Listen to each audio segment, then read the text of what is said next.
Hey everyone, welcome back. Ready for another deep dive? Definitely. Great. Today we're focusing on something we all rely on every single day, our eye health. Such an important topic. It really is, and we've got some incredible insights to share from our interview with Dr. Joseph Allen. He's a board-certified eye doctor who's really passionate about making eye health accessible to everyone. And it's interesting because more and more people are becoming interested in this. Yeah. But at the same time, eye problems seem to be on the rise. That's kind of a paradox, right? It is. What did Dr. Allen have to say about that? Well, he pointed to a couple of things. First, our population is aging. And as we get older, well, our eyes change too. But it's not just about age. It's also about, our lifestyles. You mean all the screen time? Exactly. And the fact that we spend so much time indoors these days? Right. We're not getting enough of that good old-fashioned outdoor time. And that really does have an impact. What I found really fascinating was Dr. Allen's emphasis on the connection between eye health and overall health. So it's bigger than just, seeing 20/20. Exactly. Vision problems can actually have ripple effects, affecting things like, mental sharpness and even physical coordination. Okay, that's a pretty powerful connection. Yeah. Let's talk about some of those eye health myths that just won't seem to go away. Yeah. With Dr. Allen's help, let's try and debunk some of these. Let's do it. All right, so first up, is it true that vision loss is inevitable as we age? Well, it's not quite that straightforward. Some age-related changes are pretty much unavoidable, like needing reading glasses. That happens to a lot of us. Yeah. But significant vision loss, that's not a guarantee. Dr. Allen was very clear about the impact of our lifestyle choices. So there's hope for us yet? There is, definitely. What we eat, how active we are, whether we protect our eyes from the sun, all these things make a difference over time. I like to hear that. Okay, next myth. Do carrots really give you night vision? Oh, that's a classic. And it's false. Actually, Dr. Allen told this funny story about it being wartime propaganda. Really? Yeah, remember that tale about British pilots seeing German planes at night because they were eating all those carrots? Oh, yeah, I remember that. Well, it turns out it's not true. Yeah, so no superhero vision for us. Nope. While carrots do have beta-carotene, which our bodies convert to vitamin A, most people already get enough vitamin A anyway. Okay, so that one's busted. All right, last myth for now. This one feels super relevant these days. Does blue light from screens actually cause eye aging? Yeah, it's a common concern. But according to Dr. Allen, the research just doesn't support that it's a major factor in eye aging. There might be some connection to, sleep disruption, but we can dig into that later. So all that hype about blue light glasses. Yeah. Dr. Allen thinks a lot of it is placebo effect. He pointed out that a lot of these glasses also have anti-glare coatings, which can reduce eye strain, and it kind of feels like the blue light is being blocked. So if it's not the blue light itself, what should we be paying attention to when it comes to screens in our eyes? Distance, for sure. Keeping those screens further away from your face can make a big difference. So maybe I should actually use that iPhone feature that reminds you to hold your phone further away. It can be annoying, but your eyes will thank you. For sure. Speaking of amazing, did you know the human eye actually has over 2 million working parts? Yeah, it's pretty incredible. 2 million? It is. And get this, it gets even crazier. Your eyes process something like 36,000 pieces of information every single hour. That's like downloading a whole library in an hour. That is mind-blowing. Our eyes are amazing. So with all that complexity, what are some things we can do to keep them healthy? What did Dr. Allen have to say about some specific eye issues? Well, he had a lot of great insights. Let's start with nearsightedness, or myopia, which is something that seems to be affecting more and more people, especially younger folks. I've definitely noticed that. It seems like everyone's wearing glasses these days. Right. Dr. Allen thinks it's largely linked to, again, lifestyle, too much time spent indoors, focusing on close-up objects, books, screens, all that. So is it a losing battle? Can we actually prevent or even reverse nearsightedness? Here's the good news. Spending time outdoors, especially during childhood, can actually help delay its onset. There's this fascinating reason for this. It has to do with sunlight's impact on dopamine and how it regulates eye growth. Wow. So there's a real physiological reason for that old go outside and play advice. But for people who are already nearsighted, it gets a little trickier. Outdoor time is preventative, but it can't reverse existing myopia. Glasses or contacts can correct your vision, but changing the shape of the eye, which is what causes nearsightedness, that's a frontier we haven't quite conquered yet. Okay, so prevention is key. What about those dreaded bags under the eyes? I've always thought lack of sleep was the main culprit, but Dr. Allen had some surprising thoughts on that, didn't he? He did. He said that sleep deprivation isn't really the root cause of those dark circles or puffiness. It might make them look worse, but objectively, they don't change because of a lack of sleep. Wait, really? So what is going on there? It's often a combination of things. Genetics play a role, as do allergies, which can cause those blood vessels to dilate and become more visible through the thin skin under the eyes. Makes sense. Okay. What about salt? I've heard that eating salty foods can make those bags worse. That's likely true, though the research isn't totally conclusive on that one. It all comes down to fluid retention. Think about it. When you cry, those tears are salty, and sometimes your eyes get a little puffy after. Yeah. So basically, the salt draws water into those tissues under the eyes. Got it. So cutting back on salt might help. Especially if you notice it more after a salty meal. Okay, good to know. All right, let's talk about those little floaters that sometimes just drift across our vision. I get those every now and then. They always kind of freak me out. Dr. Allen reassured us that most floaters are harmless, just a normal part of aging. As we get older, that gel-like substance inside our eyes, called the vitreous, it starts to break down. So those floaters are just little clumps of that. That's right. They cast shadows on the retina, which is why we see them. But Dr. Allen did say there are some cases when we should be concerned. Like if you suddenly see a lot of new floaters, especially if there are flashes of light or a curtain-like shadow in your vision, that could be a sign of a retinal tear or detachment. That sounds serious. It is, and it can lead to permanent vision loss if it's not treated quickly. But luckily, those gradual floaters are usually nothing to worry about. What about that pineapple remedy I saw on Dr. Allen's social media? Is there any truth to that? Oh, yeah. What about that? He did mention a study that found some people saw improvement in their floaters after eating pineapple every day. The thinking is that an enzyme in pineapple, bromelain, might actually help break down those vitreous clumps. So maybe pineapple isn't a miracle cure, but it could be worth a try. Possibly. But, as Dr. Allen emphasized, more research is definitely needed. He also talked about a more recent study using a combination of enzymes and vitamins, including vitamin C, E, zinc, and lutein. Oh, wow. That showed some promise in reducing floater symptoms. Interesting. Okay, let's move on to something that feels almost universal these days. Dry eye. Why does it seem like everyone's complaining about dry eyes? It's definitely on the rise. Dr. Allen explained that dry eye is basically a problem with the tear film that protects and lubricates your eye. Yeah. Sometimes our eyes just aren't producing enough tears. Other times they evaporate too quickly or the composition is off, meaning they're not doing a good job of keeping the eye moist. So what causes all that? A lot of things. Age, environmental factors like dry air or wind, and you guessed it, staring at screens. Not screens again. I know, right? When we focus on screens, we tend to blink less, and that disrupts that tear film. So another reason to take those screen breaks. Absolutely. Dr. Allen also talked about inflammation being a key factor in dry eye. When the eye's surface is dry, it can get irritated, which leads to inflammation, which can then disrupt tear production even more. It's a vicious cycle. It is. He actually did a 90-day experiment on himself where he took omega-3 supplements to see if it would help his dry eye. Oh, wow. His omega-3 levels went up a lot, and his dry eye symptoms did improve. But like he said, this was just a personal experiment, so we need more research to confirm if omega-3s are really beneficial for dry eye in everyone. Okay, that's fair. Let's shift gears now to a condition I've always found a bit mysterious. Glaucoma. I know it has something to do with pressure in the eye, but can you break it down for me? Sure. Dr. Allen used this great analogy to explain glaucoma. He said, imagine a bike tire that's overinflated. Good. If you keep pumping it up, eventually the weakest part will blow out. Gotcha. Well, in glaucoma, the bike tire is your eye, and the air pressure is the fluid pressure inside. If that pressure gets too high, it can actually damage the optic nerve, which connects your eye to your brain. And that can lead to vision loss, right? Unfortunately, yes, and often it's irreversible.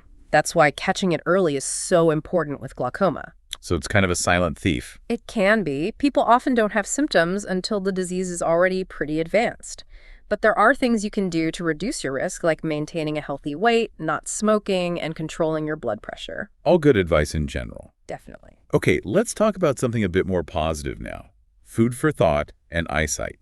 Dr. Allen's a big advocate for the Mediterranean diet for eye health. What's so special about this way of eating? Well, Mediterranean diet focuses on fruits, vegetables, whole grains, and healthy fats, all of which are great for our overall health, and that includes our eyes. So it's not just about specific foods, it's about an overall eating pattern. Exactly. But there are definitely certain foods that are superstars for our eyes, like green leafy vegetables. They're loaded with antioxidants like lutein and zeaxanthin, which we talked about earlier. They protect the macula, the central part of the retina that's responsible for that sharp vision. So spinach, kale, collards, all good choices. You got it. And don't forget those oily fish like salmon, tuna, and mackerel. Those are the ones that are good for omega-3s, right? Okay. But how do those benefit our eyes specifically? They're really important for the health of the retina, and they might even help reduce the risk of age-related macular degeneration, which is a leading cause of vision loss in older adults. They work their magic by reducing inflammation and improving blood flow to the retina. Interesting. So good idea to make those a regular part of our diet. What about sweet potatoes? I know they're good for vitamin A, but are they good for our eyes too? Oh, absolutely. Sweet potatoes are a great source of beta-carotene, which, as we discussed, converts to vitamin A in the body. And vitamin A is essential for good vision, especially in low-light conditions. So maybe there is a little truth to that carrots and night vision thing after all. Well, not quite. While vitamin A is crucial for night vision, most people get enough from their diet. Sweet potatoes won't magically give you superhuman vision, but they can help ensure your body has what it needs to see clearly in dim lighting. Okay, good to know. What about sugar? We all know too much sugar is bad for our overall health, but does it impact our eyes specifically? It can, especially for people with diabetes. High blood sugar can damage the tiny blood vessels in the retina, leading to diabetic retinopathy, which can cause vision loss if it's not treated. So for people with diabetes, controlling blood sugar is crucial for protecting their vision. Absolutely. But even for those without diabetes, too much sugar can lead to inflammation throughout the body. Right. And that inflammation can impact eye health in lots of ways. So it's best to limit sugar for everyone. That's the takeaway. Makes sense. Dr. Allen also shares some interesting personal insights from his years of practice. Like he talked about something he calls medical student twitching eye. Yeah, that's a good one. Which he often sees in patients who are stressed or overworked. Right. Wait, my eye twitches sometimes. Does that mean I'm stressed? Well, it could be a sign. Dr. Allen explained that when we're stressed, our muscles tense up, and the muscles around the eye are no exception. Oh. So if you're noticing your eye twitching more than usual, it might be a sign to take a step back, prioritize some self-care. Good advice.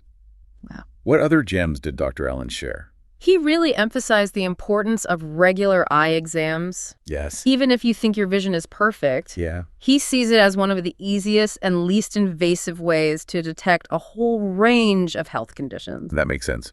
Our eyes really are windows into our overall health. They are. Dr. Allen recommends a comprehensive eye exam every year, regardless of age or how good your vision seems. Duly noted. I'm scheduling mine right after this. Excellent. You know, it's really amazing how much we can learn about our overall health just from looking at our eyes. It really is. It's like having a built-in health tracker, but we often take it for granted.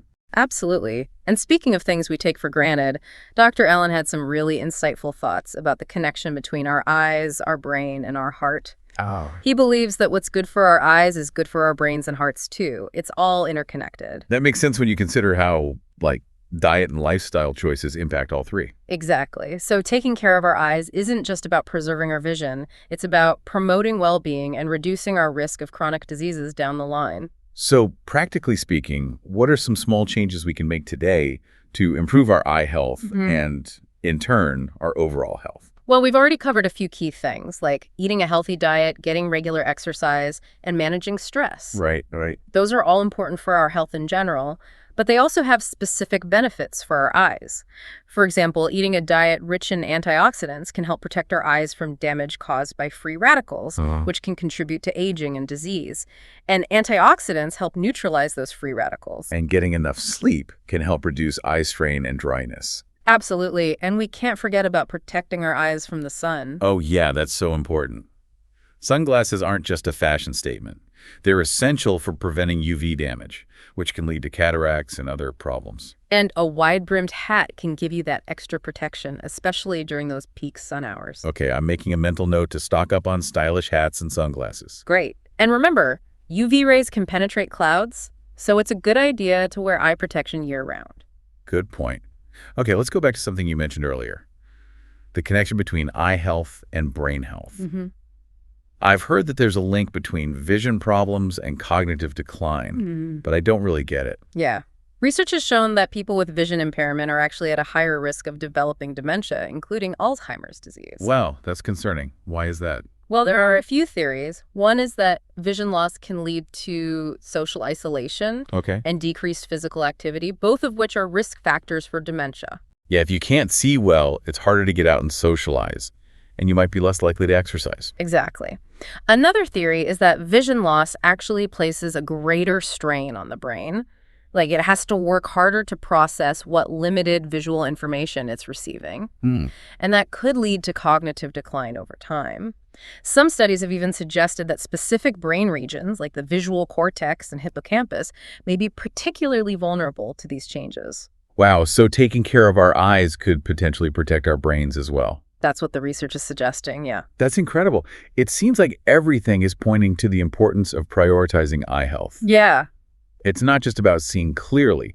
It's about protecting our overall health and well-being. Absolutely. And I think Dr. Allen left us with a really thought-provoking question to consider. Ooh, I love those. What is it? He asked, what one small change can you make today to improve your overall health and protect your vision for the future?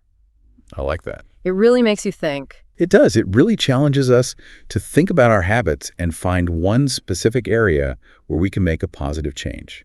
Right, and it emphasizes that even small changes can make a big impact over time. Absolutely. It could be something as simple as, like, swapping sugary drinks for water, or taking regular breaks from our screens, or adding a serving of leafy greens to our dinner. Or maybe committing to that annual eye exam, even if you think your vision is fine. All great ideas. I'm definitely feeling inspired to make some changes. What about you? What small change are you going to make today?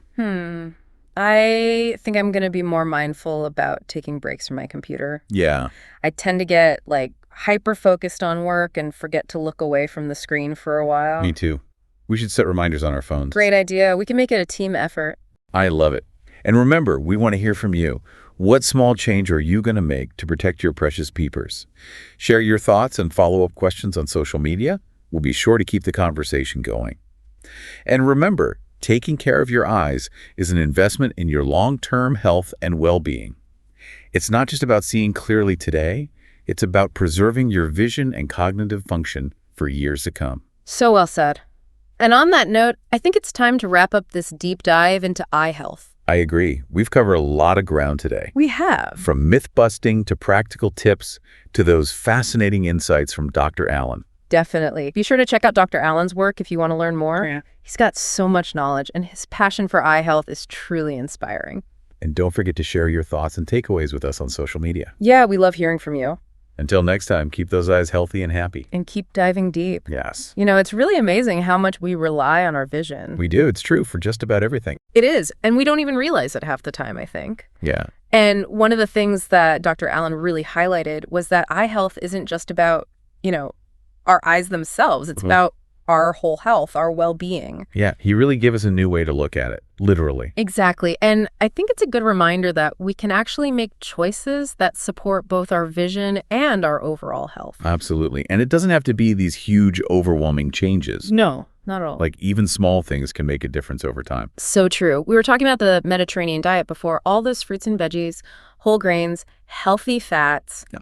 They're not just good for, our weight, they're good for our eyes too. Right. And you mentioned those antioxidants in leafy greens, lutein, and zeaxanthin. Right. Like, what? Little bodyguards for our eyes. That's a great way to put it. They help protect the macula, the central part of the retina. Yeah. That gives us that sharp, detailed vision. Okay, those are definitely going on my shopping list.